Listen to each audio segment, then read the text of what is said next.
n একটি ধনাত্মক পূর্ণ সংখ্যা।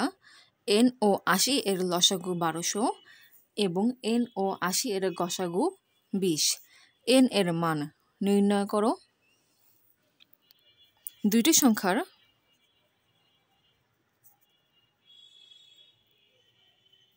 লসাগু এবং একই সংখ্যা দুটির গসাগু।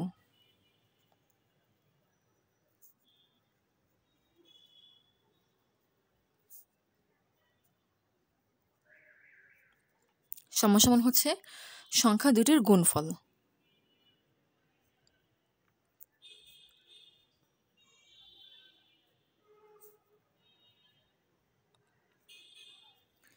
এখানে দুইটি সংখ্যার লসাগু অর্থাৎ n ও 80, এই সংখ্যা দুটোর লসাগু হচ্ছে 1200 গুণ আবার n ও 80 এই একই সংখ্যা দুটোর গসাগু হচ্ছে 20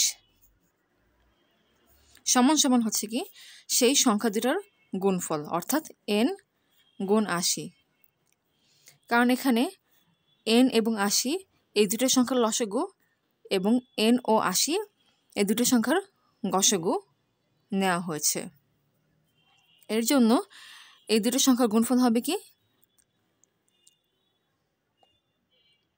যেই দুটো সংখ্যার লসাগু এবং গসাগু নেওয়া হয়েছে অর্থাৎ 1200 গুণ 20 সমান হচ্ছে n গুণ 80। 1200 গুণ 20, 12 দুগুণে 24, 3টা 0 সমান 80n। 80n সমান 24,000 n সমান 24,000 ভাগ 80, 3 8 24, এখানে দুটো 0, সুতরাং n এর মান হচ্ছে 300। অর্থাৎ 300 ও 80 এর লসাগু হচ্ছে 1200 এবং 300 ও 80 এর গসাগু হচ্ছে কি 20। এখন ক্রস চেক করব অ্যান্সারটি ঠিক হয়েছে নাকি ভুল হয়েছে। 300 এই সংখ্যাকে লেখা যায় 3 গুণ 100, এরপর 3 গুণ 100 এই সংখ্যাটাকে লেখা যায় 2 স্কোয়ার ইন্টু 5 স্কোয়ার। 5 5 25, 2 দুগুণে 4, 4 25 100, 100 গুণ 3 হচ্ছে 300। এরপর হচ্ছে 80 এই সংখ্যাকে লেখা যায় হচ্ছে 5 16 80, 5 গুণ 16কে লেখা যায় 2 to the power 4, 2 to the পাওয়ার 4 হচ্ছে 16 আর 5 16 80। তাহলে এই সংখ্যা দুটার লসাগু কি হবে? 300 ও 80 এর লসাগু।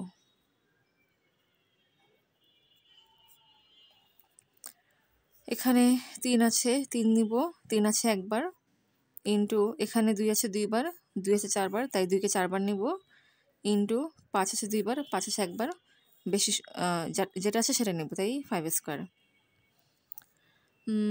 5 5 25, 2 টু দি পাওয়ার 4 হচ্ছে 16, 16 গুণ 25, এটাকে কীভাবে হিসাব করব?